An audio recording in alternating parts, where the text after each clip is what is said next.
जो लोग अपने इतिहास को नहीं जानते वो कभी इतिहास नहीं बना सकते। इतिहास बनाने के लिए इतिहास को जानना होगा। डॉक्टर बाबा साहेब अंबेडकर ने कभी औजार हथियार नहीं उठाया, कभी किसी का खून नहीं बहाया, कभी किसी की जान नहीं ली, लेकिन डॉक्टर बाबा साहेब अंबेडकर अकेले थे। उन्होंने 3,500 साल की गुलामी से हमें आजाद कर दिया। ना केवल 3.5, हम लोग बुद्ध के धम्म को मानने वाले हैं। और आप इतिहास पढ़ लीजिए, हमारे पूर्वज बौद्ध थे। हम कोई धर्म परिवर्तन नहीं कर रहे, हम घर वापसी कर रहे हैं। मैं देख रहा हूं कई जगह हमारे अपने ही साथी अपने भाषण में कहते हैं कि हम ईंट का जवाब ईंट से, गोली का जवाब गोली से देंगे।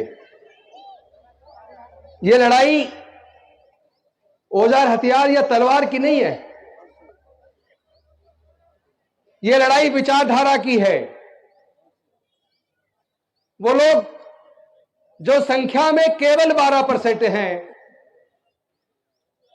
वो अपनी विचारधारा के दम पर, चूंकि उसने जो बाकी के जो 85-88% लोग हैं उनके मन को भ्रष्ट करके उनको अपनी विचारधारा से जोड़ लिया है। जब 85 या 88% वाली विचारधारा के लोग 12% की विचारधारा के रास्ते पर चल पड़ेंगे और 85% में से केवल 12-15% लोग अपने बुजुर्गों की सांस्कृतिक विरासत में, अपने बुजुर्गों की विचारधारा पर चलेंगे, तो 12 वाले तो हो गए 85 और 85 वाले रह गए 15 या 12। यही कारण है कि 85% पर 15% राज कर रहा है। जो लोग अपने इतिहास को नहीं जानते वो कभी इतिहास नहीं बना सकते। इतिहास बनाने के लिए इतिहास को जानना होगा। हमें हमारी ताकत किन कारणों से है, अपनी ताकत को भी पहचानना पड़ेगा और हमारी कमजोरियां क्या है, उस कमजोरी को भी पहचानना पड़ेगा। अगर हम अपनी कमजोरियों को पहचान कर कमजोरियों को दूर नहीं करेंगे और जिस चीज में हमारे अंदर ताकत है उसको संचित कर और ज्यादा इकट्ठा कर मजबूत नहीं करेंगे, तो हम उन्हीं 12-15% लोगों से हारते रहेंगे। तो सच को जानना बेहद जरूरी है। हमारी ताकत क्या है, इसको जानने से पहले यह जानना जरूरी है ऐसे कौन से कारण हैं कि हमारे समाज के लोग लगभग 3-3.5 हजार साल तक गुलाम रहे। मैं समझता हूं इसका कारण एक ही है। इसका कारण वो धर्मशास्त्र है, वो सामाजिक व्यवस्था है जिसने हमें हजारों जातियों में बांटा, जिसने हमें वर्ण में बांटा, जिसने हमें पढ़ने लिखने से वंचित रखा, जिसने हमें व्यापार करने से वंचित रखा, जिसने हमें संपत्ति से वंचित रखा। और जब वो रास्ते खुले, डॉक्टर बाबा साहेब अंबेडकर ने खोले। एक तरफ तो उन्होंने हमारे पढ़ने के रास्ते खोले, जब पढ़ने के रास्ते खोल दिए तो हमारे लोग स्कूल कॉलेज जाने लगे।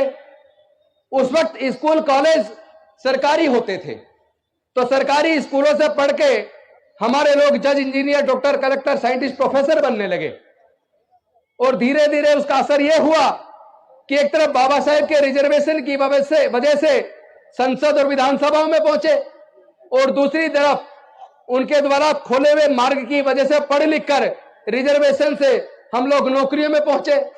तो थोड़ा थोड़ा घर में पैसा आने लगा, थोड़ा थोड़ा आत्मविश्वास आने लगा। और लेकिन इसके बाद असली खेल उसके बाद शुरू हुआ। जिन लोगों ने हजारों साल तक हमें गुलाम बना के रखा, उनको यह तकलीफ पैदा होने लगी कि अगर ये गरीबों के, दलितों के, पिछड़ों के, आदिवासियों के बच्चे इस तरह पढ़ लिख कर जज, engineer, doctor, collector, scientist, professor बनेंगे तो उनके खेतों में, उनकी फैक्ट्रियों में सस्ते मजदूर कहां से आएंगे। और वहीं से उन्होंने षड्यंत्र चालू किया और उस षड्यंत्र का मैं पर्दाफाश करने आया हूं। क्योंकि मैंने इस बात का सर्वे किया है कि जो सुप्रीम कोर्ट, हाई कोर्ट के अंदर जो जज हैं वो सरकारी स्कूल से पढ़े हैं या प्राइवेट से पढ़े हैं। जितने सीनियर ब्यूरोक्रेट्स हैं, senior doctor, senior engineer, senior scientist, senior professor हैं, वो सरकारी स्कूल से पढ़े हैं या प्राइवेट से पढ़े हैं। मेरे सर्वे में ये निकल कर आया 97% से 98% के बीच सुप्रीम कोर्ट, हाई कोर्ट के जज, ब्यूरोक्रेट्स, डॉक्टर, इंजीनियर, जज, साइंटिस्ट, प्रोफेसर, वो सरकारी स्कूलों से पढ़े हैं। यानी कि सरकारी स्कूलों में पढ़ाई अच्छी थी। फिर ऐसा कौन सा कारण है? लगभग 40 साल पहले एक षड्यंत्र रचा गया कि अगर इसी तरह दलितों, पिछड़ों, आदिवासियों और गरीबों के बच्चे पढ़ लिख कर अगर ये जज, इंजीनियर, डॉक्टर, कलेक्टर बनते रहे तो उनको सस्ते मजदूर कहां से मिलेंगे? और जो पढ़ जाएगा वो जग जाएगा, जो जग जाएगा वो सवाल पैदा करेगा, और जो सवाल पैदा करेगा उसको बेवकूफ बनाकर उसका वोट नहीं जीत सकते। तो उन्होंने षड्यंत्र किया एक तरफ, और इस सच को आपको मानना पड़ेगा, क्योंकि भाई मैं तो बड़ा गौरवान्वित हूं अपने पूर्वजों की धरती पर मेरठ में आके, क्योंकि हम लोग, हमारे पूर्वज मेरठ के थे। आज भी मेरे से कोई पूछता आप कहां से हो, तो मैं कहता हूं मेरठ जिले से हैं। तो मेरठ जिला तो वो ऐतिहासिक नगरी है। तो आज मैं अपने मेरठ के लोगों से बात करने आया हूं कि आपको कम से कम इस सच को स्वीकार करना चाहिए। अब से 30 साल पहले आपने कावड़ की लाइन लगी हुई नहीं देखी होगी, कहीं टेंट लगे नहीं देखे होंगे। ऐसे कौन से कारण है कि लगभग 30 साल पहले बाढ़ आ गई, कावड़ की जगह जगह टेंट लग रहे, फ्री में खाना, ये सब क्यों? ताकि आप पढ़ लिख कर कामयाब ना बन जाओ। तो इंजीनियरिंग कराने के लिए आज की डेट में सरकारी कॉलेज में आपको 12 से 15 लाख रुपया चाहिए। क्या हमारे समाज के 99% लोग, हमारे समाज का मतलब दलित, पिछड़े, आदिवासी, किसान, मजदूर, पिछड़े वर्ग, सब लोग, सब मिला के 99% के मां बाप 12 से 15 लाख रुपए का खर्चा नहीं उठा सकते। डॉक्टर बाबा साहब अंबेडकर ने कभी औजार हथियार नहीं उठाया, कभी किसी का खून नहीं बहाया, कभी किसी की जान नहीं ली, लेकिन डॉक्टर बाबा साहब अंबेडकर अकेले थे। उन्होंने 3500 साल की गुलामी से हमें आजाद कर दिया। ना केवल 3500 साल की गुलामी से आजाद कर दिया, बल्कि हमारे आगे बढ़ने के रास्ते खोल दिए। लेकिन इस पूरी संघर्ष के अंदर उन्होंने अपने 4 बच्चों को गंवा दिया, उन्होंने माता रमाबाई को गंवा दिया। मैं आप सबसे पूछना चाहता हूं, क्या डॉक्टर बाबा साहब अंबेडकर की कुर्बानी बेकार चली जानी चाहिए? क्या हमें शर्म नहीं आती?